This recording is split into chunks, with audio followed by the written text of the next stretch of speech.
우리 은혜 받으실 하나님의 말씀은 요한계시록 1장 12절에서 16절 말씀 우리 합독하시도록 하겠습니다. 요한계시록 1장 12절에서 16절 말씀입니다. 몸을 돌이켜 나에게 말한 음성을 알아보려고 돌이킬 때 7 금촛대를 보았는데 촛대 사이에 인자 같은 이가 발에 끌리는 옷을 입고 가슴에 금띠를 띠고 그의 머리가 이가 흰 양털 같고 눈 같으며 그의 눈은 불꽃 같고 그의 발은 풀무불에 단련한 빛난 주석 같고 그의 음성은 많은 물소리와 같으며 그의 오른손에 7 별이 있고 그의 입에서 좌우에 날선 검이 나오고 그 얼굴은 해가 힘있게 비치는 것 같더라. 아멘. 이 내용은 설명을 특별히 안 드려도 요한이 그 입신을 통해서 그 천상의 예배의 현장 속에서 예수 그리스도를 만난 것을 자신이 본 것을 기록하고 있다라는 사실입니다. 그러나 구체적으로 좀 살펴보면 이 반모섬에 유배된 늙은 사도 요한은 이 로마의 핍박 아래 유배가 되어 있었지만 그의 눈은 땅을 보지 않고 하늘을 향해 있었다라는 것, 그리고 그는 주님의 날 그 성령에 감동되어서 그 자신을 부르는 그러한 주님의 음성을 듣게 되어집니다. 몸을 돌이켜서 그 음성의 주인을 보려고 했고, 그리고 그 순간 요한은 그 자신의 일생 가운데 본 것 중에 가장 영광스러운 장면을 마주하게 되어집니다. 요한이 본 것은 그런 단순한 환상이 아니라 부활하시고 승천하신 그러한 주님의 실제적 영광을 보았다라는 것, 그리고 요한은 그 영광 앞에 쓰러질 정도로 압도되었지만 그 모든 모습은 두려움을 주기 위한 것이 아니라 교회를 향한 주님의 깊은 사랑과 돌보심을 증언하는 계시였다라는 겁니다. 그러면 요한이 무엇을 보았느냐라고 했을 때 세 가지 핵심 장면을 보게 되어지는데, 교회 가운데 서 계신 주님을 보게 되어졌다라는 것, 몸을 돌이켜 나에게 말한 음성을 알아보려고 돌이킬 때에 7 금촛대를 보았나니, 요한계시록 이틀 전인가요? 처음 시작할 때 그 설명을 드렸어요. 이것을 해석하는 것은 요한계시록 그 앞뒤를 읽어보면 해석이 대부분 되어져 있습니다. 그리고 해석이 안 되어져 있는 것만 우리가 살펴보면 되어지는 것이죠. 그러니까 해석이 되어진 것을 굳이 아전인수격적으로 해석해서 성경을 왜곡할 필요는 없잖아요. 그래서 요한계시록을 통해서 그 해석하는 그런 잘못된 해석을 통해서 얼마나 많은 이단들이 지금 한국 교회를 어지럽히고 있는지 알 수 없다라는 것이고요. 그래서 요한계시록 1장 20절에 보면 내가 본 것을 내 오른손에 7 별의 비밀과 또 7 금촛대라. 그래서 7 벌은 7 교회의 사자고, 그 다음에 7 촛대는 7 교회라, 이렇게 해석이 되어져 있습니다. 그래서 7 촛대는 모든 교회를 상징하고 있다라는 것이고, 이 촛대를 그 촛대 사이를 거니시는 예수님과 그 다음에 이 촛대를 보았다라는 겁니다. 작은 교회든 큰 교회든 하나님께서, 예수님께서 운행하고 계시고 돌보고 계시다라는 것을 단적으로 보여주는 그러한 메시지라는 겁니다. 이 촛대, 이 스가랴 4장에서도 등장하는 그림인데, 그때는 이스라엘을 상징하죠.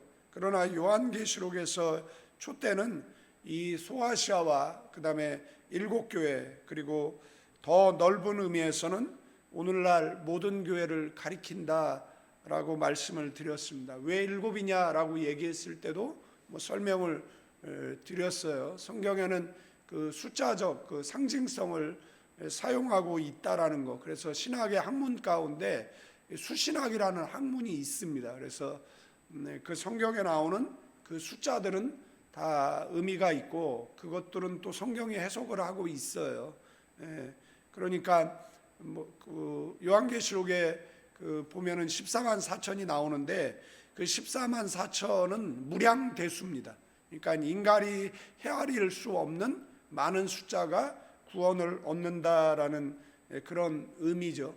그런데 이것을 자기 교회만 구원이 있다라고 주장하는, 과거에 미아리에 있었던 해성교회 유복종이라는 자가 자기 교회만 구원이 있다라고, 지금은 쌍문동으로 이사해서 록산교회인가 이런 교회죠. 그 다음에 신천지, 이만희 이런 자들이 주장하는 게 자기 교회만 구원이 있다라고 하잖아요. 그러면 과거에는 구원을 못 받은 겁니까? 진해 교회만 구원이 있는 겁니까? 그러면 14만 4천이 차면 신천지가 열린다 그러는데 걔네 숫자가 지금 14만 4천 넘었는데도 무슨 신천지가 열린다라는 거죠. 그리고 그 교주가 이제 늙어서 이제 죽게 되겠죠. 그러면은 그 자기는 죽지 않는다라고 주장을 했잖아요. 그럼 늙지 말아야죠. 아마 실종되겠죠. 하도 사기꾼들이래 가지고. 그리고 지금 그 신천지의 아류들이 나와가지고 여전히 또 활동하고 있는데, 이 뿌리를 거슬러 올라가면 전도관의 박태선, 그 다음에 그 안식교 이런 애들이 쏟아져 나오는 것을 보게 되어져요. 그리고 이게 새로울 것도 없고 과거에 있었던 이단들이 그 사용했던 그런 아전인수격적 그런 성경 해석에서 나오는 것이다라는 걸 기억하시고, 그래서 요한은 이 말씀을 읽고 듣고 가르쳐 지키게 하는 자가 복이 있다라고 하니까 읽으세요. 읽고 그 다음에 예수님께서 우리에게 모르수 부어와 같은 편지를 주신 것이 아니라 그냥 읽으면 이해가 되고, 교회 생활 3년 이상 했으면 그냥 읽으면 이해가 된다라는 것이고, 여러분들 요한계시록은 우리에게 공포를 주기 위한 게 아니에요. 이것을 읽고 그 다음에 주님을 기다리는 신부로서 그 다음에 그 기다리라는 그런 기쁨의 메시지라는 것을 기억하셔야 돼요. 그래서 읽을 때 뭔가 두려운 이야기가 나와도 그것은 여러분들 그 신부를 하나님께서 구원하기 위한 그러한 메시지이기 때문에 나하고는 상관이 없죠. 세상을 심판하는데 우리가 심판을 받는 게 아니잖아요. 우리는 구원을 얻는 것이잖아요. 그런데 마치 내가 심판을 받을 것처럼 두려워한다라고 생각을 해보십시오. 신랑이 온다 그러면 기쁜 일이잖아요. 그러면 신랑을 맞이하면 되는데 신랑이 온다 무서워 죽겠네 이러고 앉아있으면 도대체 어떻게 하겠다라는 것인지. 그래서 요한계시록을 공포적으로 설교를 한다라 그러면 이단성이 있을 수가 있다라는 것을 기억하셔야 된다라는 것이고요.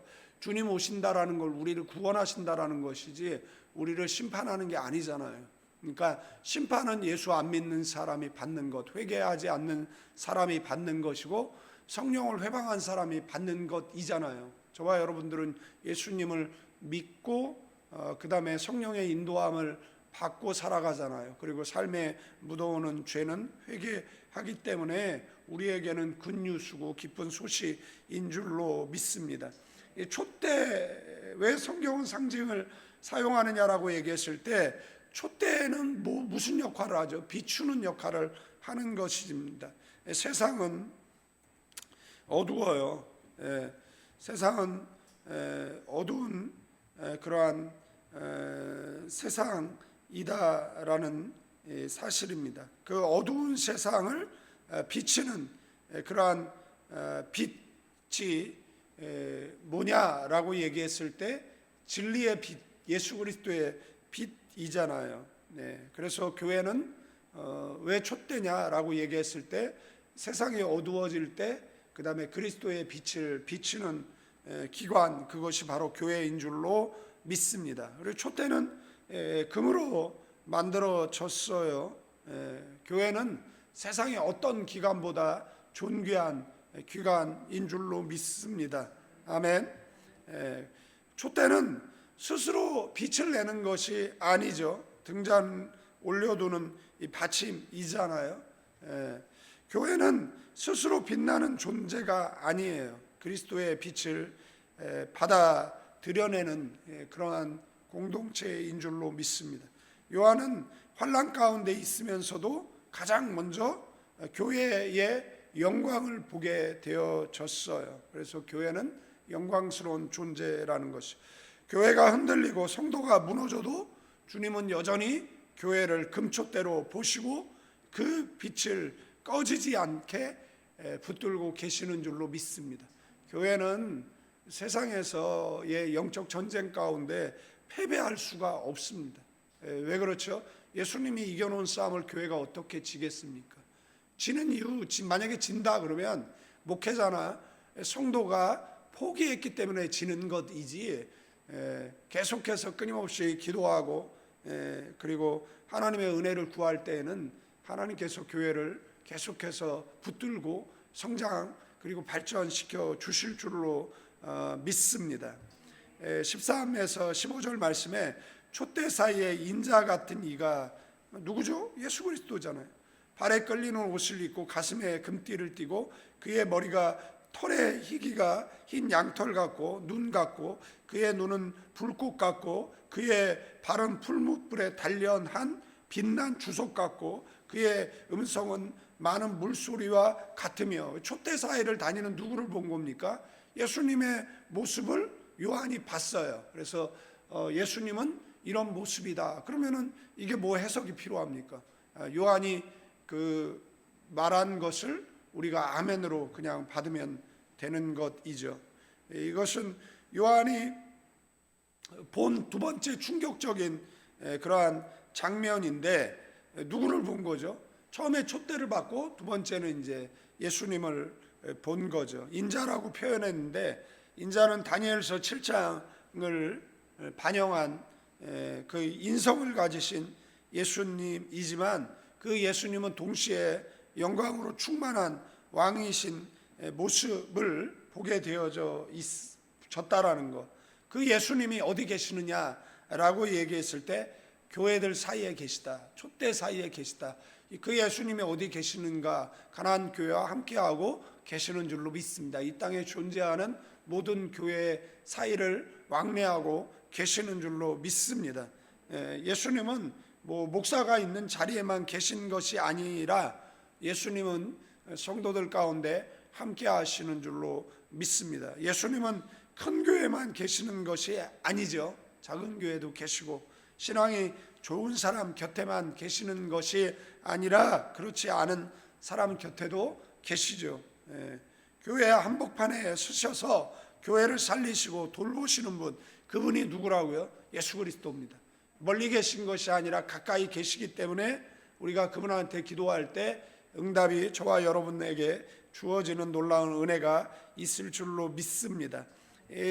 발까지 내려간 긴 옷, 가슴에 금띠, 이것은 왕의 위엄을 상징하죠. 그 대사사장의 그런 그 예복을 상징하기도 합니다. 그래서 성경에 보시면 예수님의 삼중직이라고 할 때 예수님은 왕이시죠. 만왕의 왕이시고, 예수님은 제사장이시고, 그리고 예수님은 선지자이십니다. 예수님을 우리가 그리스도라고 이야기할 때 그리스도라는 뜻은 기름 부음 받은 자잖아요. 그러면 누구에게 기름을 부었느냐라고 얘기했을 때 왕에게 기름 부었어요. 제사장에게 기름 부었고 선지자에게 기름을 부었어요. 선지자는 누구죠? 하나님의 말씀을 전하는 사람이 선지자죠. 제사장은 누구죠?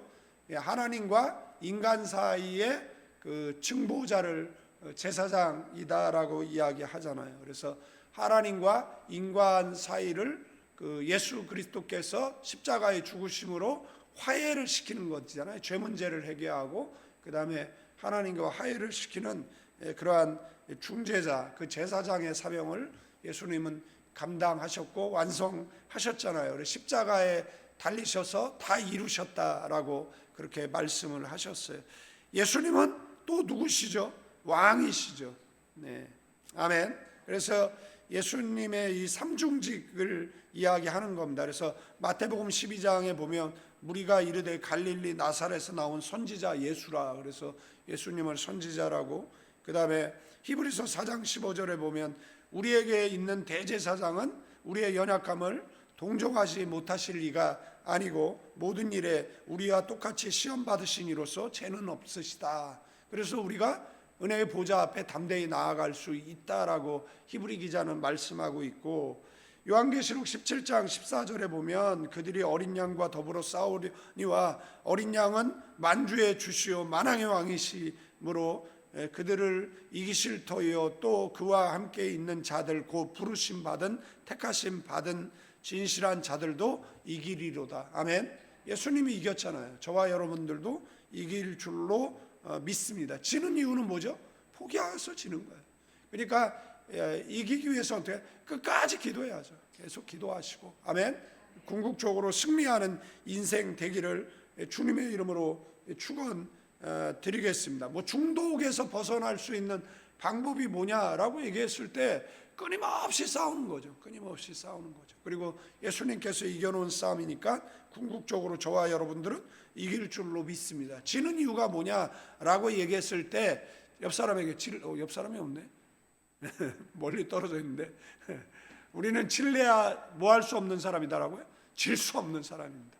그러면 왜 져요? 왜 지는 거죠? 포기해서 지는 거예요. 그러니까 끝까지 기도해서 승리하는 저와 여러분 되기를 축원드리겠습니다. 머리털이 흰 양털 같다라고 예수님의 그 완전한 거룩과 영원성을 이야기하는 것이고요. 눈이 불꽃 같다라는 것은 숨은 죄를 깨뜨려 보는 그러한 통찰이에요. 그래서 주님 앞에 섰을 때 거짓을 가지고 설 수가 없죠. 예수님께서 깨뜨려 보고 계시는데 어떻게 그 거짓 숨길 수 있어요. 그래서 좀 카리스마 있는 그런 목사들이 사람 쳐다볼 때 똑바로 안 쳐다보는 거 아시죠? 예?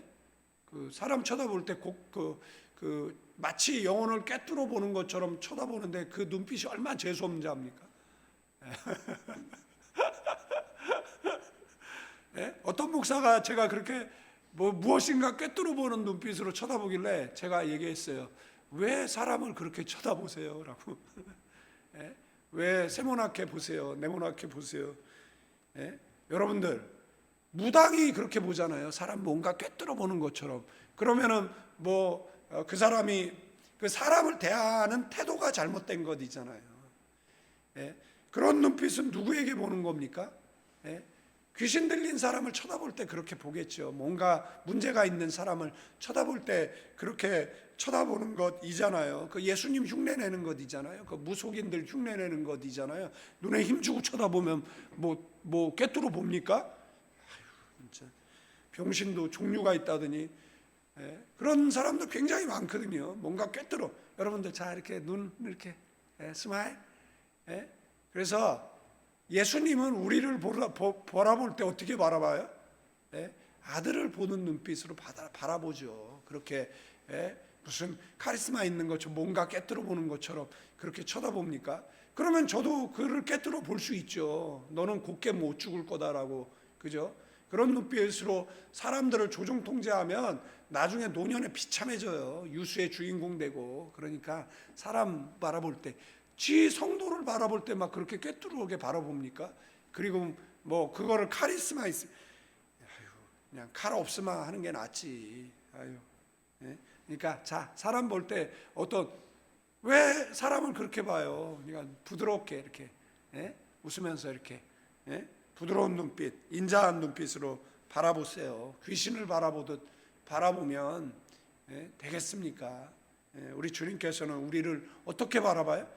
아들 바라보듯이 바라보죠. 그러나 주님 앞에 섰을 때에는 무엇을 숨길 수가 없어요? 죄를 숨길 수 없죠. 근데 왜 그런 눈빛으로 이렇게 카리스마 있는 척 하냐라고 얘기했을 때 여러분들 사탄은 흉내내는 자잖아요. 예? 예, 흉내내는 자이기 때문에 흉내를 내고 싶은 거예요. 그래서 스스로 권위를 높이고 싶은데 여러분들 그거는 저기 시정 잡배들이 싸울 때나 그런 눈빛으로 바라보고, 예? 자기 성도를 그런 눈빛으로 바라보고 다른 목사를 뭐 그런 눈빛으로 바라보면 그게 카리스마가 아니에요. 그거는 정말 밥맛 없는 눈빛이다라고 이렇게 말할 수가 있다라는 것이고요. 발이 풀무불에 단련한 빛난 주석 같다라고 할 때 모든 그 악을 심판하시는 권세를 상징하지요. 그 다음에 음성이 말하는 물소리 같다라는 것, 능력과 권위를 상징한다라는 겁니다. 성경에 나와 있는 상징적 의미를 종합적으로 살펴볼 때 뭐 이렇게 해석할 수 있지만 요한은 그냥 예수님의 모습을 봤다, 이렇게 해석하는 게 가장 좋다라는 것이죠.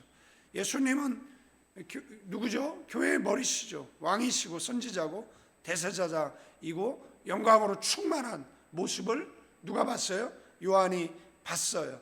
보좌에 앉으신 걸 본 것이 아니라 교회들 가운데 서 계신, 지금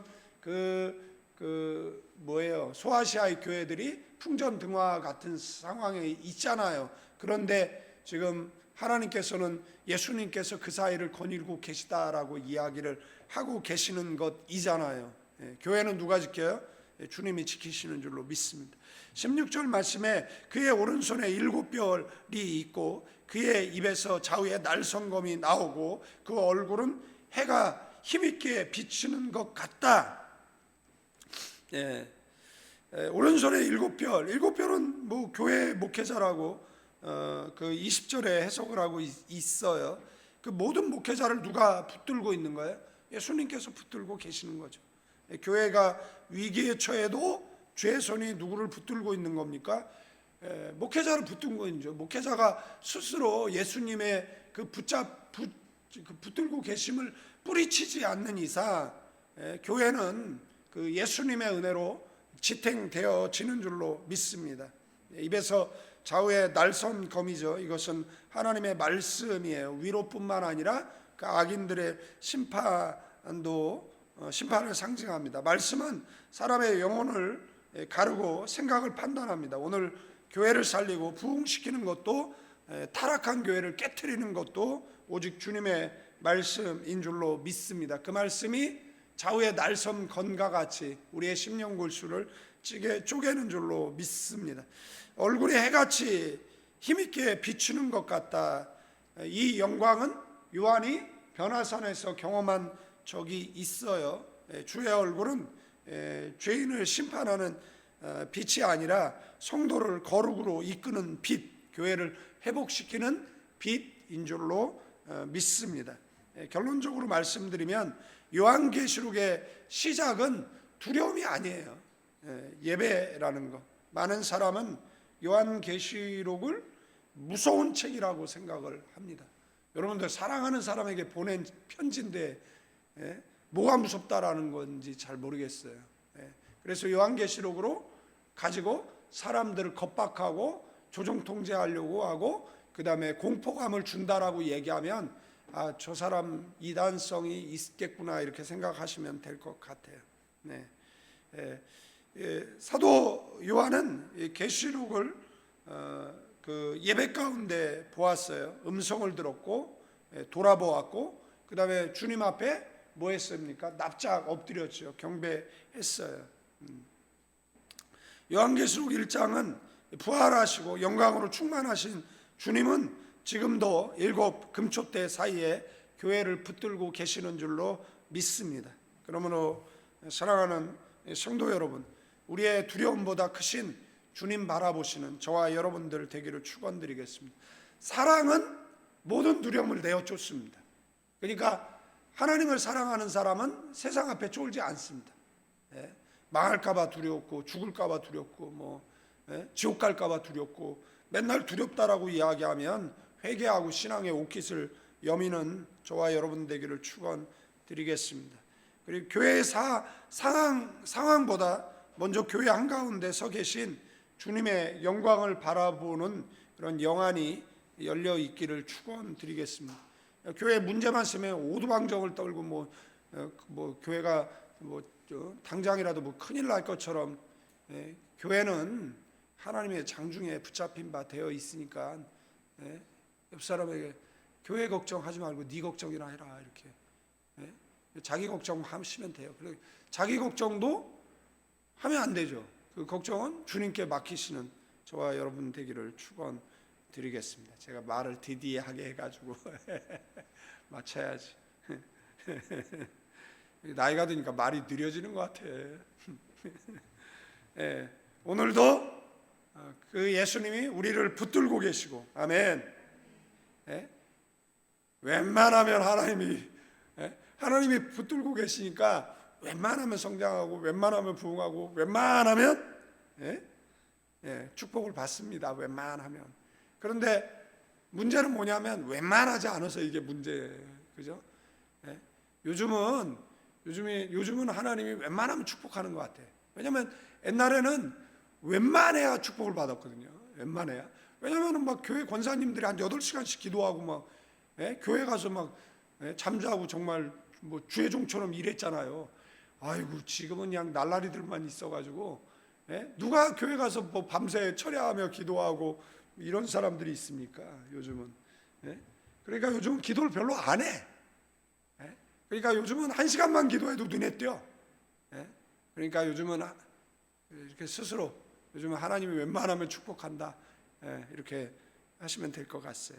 그래서 그 주님은 말씀으로 다스리시고 그 얼굴빛으로 뭐 한다고요? 우리를 회복시키신다. 우리는 의로운 태양 되시는 그 하나님이 우리에게 얼굴빛을 비춰주시면 달과 같은 우리는 빛을 받아서 그 다음에 가정 속에, 세상 속에 빛을 발하게 되어져 있습니다. 이것을 우리는 은혜라고 이야기하는데, 은혜를 못 받으면 살아갈 수가 없습니다. 그러니까 기도하실 때 하나님 저에게 은혜를 주옵소서라고 기도하시고, 그렇게 사모하는 영혼에게 하나님께서 은혜를 충만히 채워주실 줄로 믿습니다. 이제는 우리 주 예수 그리스도의 은혜와 우리 아버지 하나님의 극진하신 사랑, 성령님의 감화 감동 교통 충만 축복하심이 이 자리에 모여 예배하는 믿음의 사람들 위해, 가정과 자녀와 사업장 위에, 가난한 교회 위에, 대한민국 위에 이제로부터 영원까지 함께 계실지어다.